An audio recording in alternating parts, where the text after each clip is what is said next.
Well, hello and welcome to Vice Chairman Herbert Boyd. Thank you so much for taking the time to join us today. Really appreciate you and all your good work for Pequot Healthcare, the entire health team.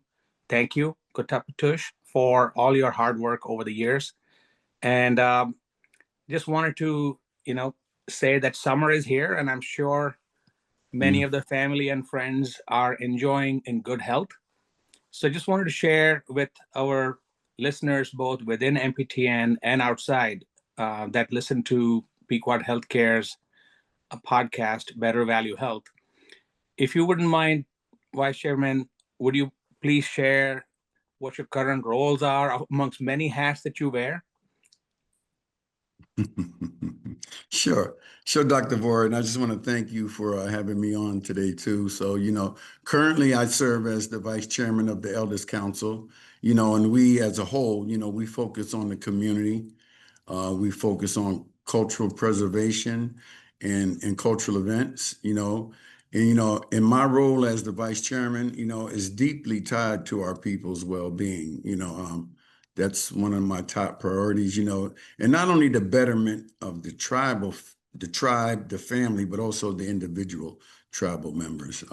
That's a big one for me, and as the vice chair of the elders, like there are all type of government stuff we do, like, like enrollments and other things, enrollments I really enjoy because our family is expanding and just by doing the enrollments and basically going over the enrollment applications, I get to, meet the babies, the young ones. Yeah, as they're coming That's up. the Yeah. wonderful continuity of 7 generations Yes, in the future. And that's the definitely. future of the tribe for sure. So thank you for that. You Um, are.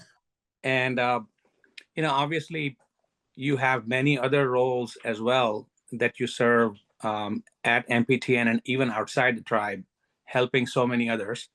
How Yes. how would you describe your journey into health? Well, I just briefly, if I can, and like it's really important that, because a lot of my growth had a lot to do with, outside of my tribal duties, and I just want to touch on that real quick.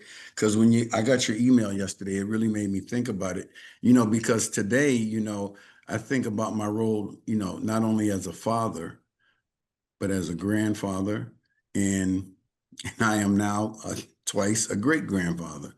you know, right. And so family has become a big focus for me. And, because I don't want to say it the wrong way, but, I'm starting my senior years. I feel good, don't get me wrong, but I mean, I'm a great granddad, So, but, I'm very active, in recovery related work, not only as a recovery coach, but as a recovery support specialist, within the tribe and also with outside healthcare providers.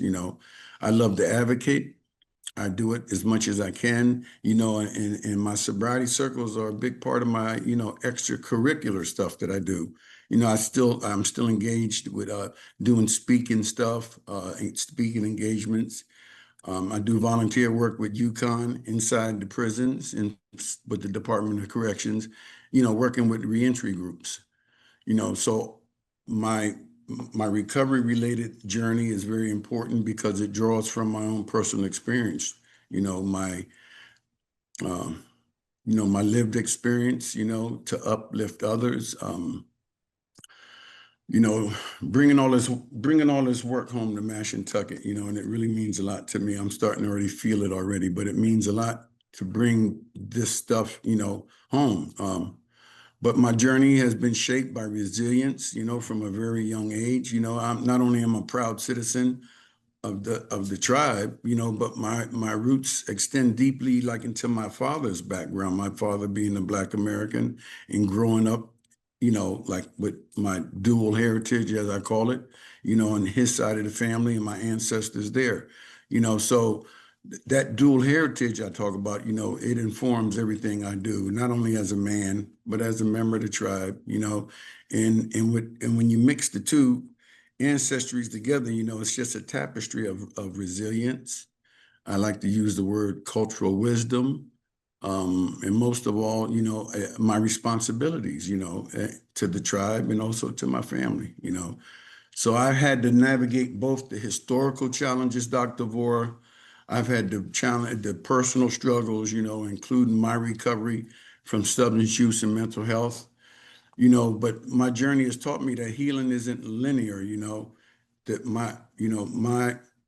my recovery required community. It required getting back to my cultural roots, my compassion for other people, and my role as an elder emerged from all of that, and um, role is very important to me. It really is, and it's a lot deeper than what's on the surface. Like it really is, No So doubt. yeah, and it is, and I really know that, how reclaiming our traditions and supporting one another, it really fosters a lot of strength within the community. So today I've learned how to take and blend that ancestral wisdom, along with our modern strategies and sciences and modalities and pathways, and just helping others find their footing. Absolutely. It's such a remarkable story, as you pointed out, of, you know, combining strength-based approaches, both Yeah. from, as you pointed out, historical trauma, personal circumstances, and overcoming those obstacles and rising above that and coming out stronger. So thank you for sharing that, a personal journey. If Yes. you ask 10 people, what does health mean to them? Perhaps we might get 10 different answers. So I'm Of curious, course. Vice Chairman, what does health mean to you? And, how does one define it to your own family and, friends and people that you interact with? So, um, I gave it a thought, like I said, I read your email like 20 times last night, So what good health means to me, Dr. Vora, it means, good health means wholeness. It's not just the physical wellness, but it's that whole balance, across the mind, spirit, body, and also the community.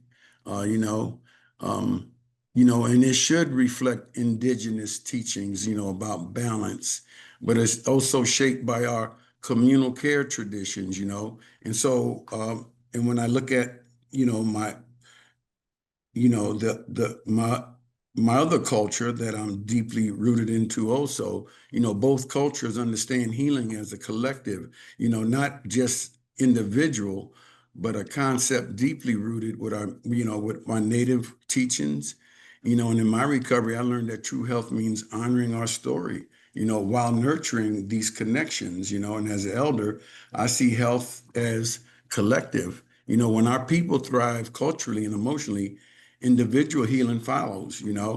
I have seen people, and I hope it makes sense, inadvertently be healed. Like it, they weren't even part of the process, but just being present, they experience healing. And it's about walking in harmony with yourself. Walking in harmony with our ancestors and the land. And that's all comes under the red road teachings. Just being in balance. So hope that makes sense. It sure does. And I come from a different cultural background myself. And, I'm kind of a transplant to the Turtle Island. And Mm, essentially, I've had the privilege of, working with, serving, and learning from the indigenous community right here in Connecticut at MPTN. And what I'm struck by is the incredible strength and uh, parallel stories around how my culture also views health along the same lines around essentially the singularity of connectedness between people, communities, and certainly with nature. Um, the ancestral wisdom, as you pointed out, which is essentially practice-based evidence if it's done for over thousands of years, sometimes it may not have the randomized controlled trial to confirm that it works, but we know it does. Our great grandmoms and the great great grandmoms had told us that these medications, when you are suffering from this, may help. It Mm-hmm. cannot be discounted. So to your point, that ancestral wisdom is priceless, and it certainly supports the idea that it's not a binary choice. It's not one or the other. It's both Both. ancestral wisdom and modern scientific advancements, which are Yes, essentially proving that ancestral wisdom was right all along. The simple exactly. simple fact of being in nature, walking in nature, reduces stress hormones, cortisol, improves Mm-hmm. muscle functioning, cardiac functioning. We know that eating whole food in season improves Right. the gut microbiome and reduces inflammation, reduces autoimmune risk. Mm-hmm. It's not rocket science, No, but it's again, not. we've lost sometimes, with modern colonial ways. Sometimes we lose the touch with our own, ancestral wisdom, like you pointed out. So thank you Yeah, for reminding me of that interconnectedness that I have to reconnect with myself. With again going back to the culture. yeah. So you know, one final question I have, Vice Chairman, is as you look at our community here at MPTN and across Indian country and other communities, um, the work certainly requires individual action for change, but perhaps we can do, as you pointed out, better collectively, because as you said so eloquently, it is more about the communal care tradition. Mhm. So how do you envision, and what kind of recommendations would you have for us? How might a community heal and strengthen itself in good health? What are some of the grassroots activities? Well, definitely, me personally, and I just want to go back to something you said that really struck me when you said in season. And I just wanted to say something about that. That's very important because there is a season for everything. So, and that was a big part of my journey, keeping things in season. But I think that most communities and especially in indigenous communities, but communities as a whole, when we're centered around culture and connection, like there are just ways to heal because a lot of the physical ailments come from spiritual, they start as spiritual ailments, the stress, the depression, the things of that nature, But I think like here at Mashantucket, and especially like during powwow time, it's like when we honor the traditional ceremonies and even just like Dr. Vora, even our language programs, the elders, we're starting to do the intergenerational mentoring practices, that ground us in our identity, in mutual support of one another, and but we also, like you and I sit on the HHS committee, we address systemic gaps like things that, health initiatives, mental health resources, and my recovery has taught me that vulnerability is strength. When we create safe spaces in the community, for our shared stories and our holistic support, our well-being grows organically, and it starts with listening, and then acting with the community, not just for the community, but act with the community, I mean, that's the simplest way I can explain it, because Dr. Vora, when I started my recovery journey, like a lot of it wasn't even like of a medicinal or a scientific solution. A lot of it was organic. A lot of it was just getting back to the roots, like you said, and you said something too also, reconnecting with myself. You know, Yeah, I was like a nomad for years. Like I didn't know who I was, you know, and now today that's like, you know, part of what you were saying too, like, you know, like what was the strength, you know, like today, knowing who I am and knowing where I come from, you know, and a lot of the healing was organic. It wasn't, you know, that was just my path. I'm not saying the other paths aren't valid, but with my path. But I think as a community, you know, like traveling to other tribes, you know, the bigger powwows and bigger ceremonies, I can feel it. You know, I feel a spiritual connection. yeah, that's wonderful. So I know that you do not have a predictive crystal ball, but when you sit back in prayer and silence, and you imagine, you know, the future for your community and others around Turtle Island, what emotions come to mind? You know, are you optimistic? Are you like, what are your projections for the Well, I mean, future? I'm very optimistic because I believe that the Creator has already purposed us, you know, and nothing can prevent that purpose from coming to fruition, you know, like I think just getting back to the basics, you know, I think, but just me personally, Dr. Vora, you know, I believe that life is a struggle, but it has to be a struggle because I think like in our time, modern times now, like we're not allowing people to build resilience.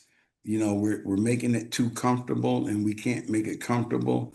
You know, you know, like things come in stages, you know, we have to just life is just this lesson that we never graduate. It's like a school we never graduate from. We just learn and learn, you know, until the creator brings us home, you know, but I'm very optimistic. You know, I hold on to hope.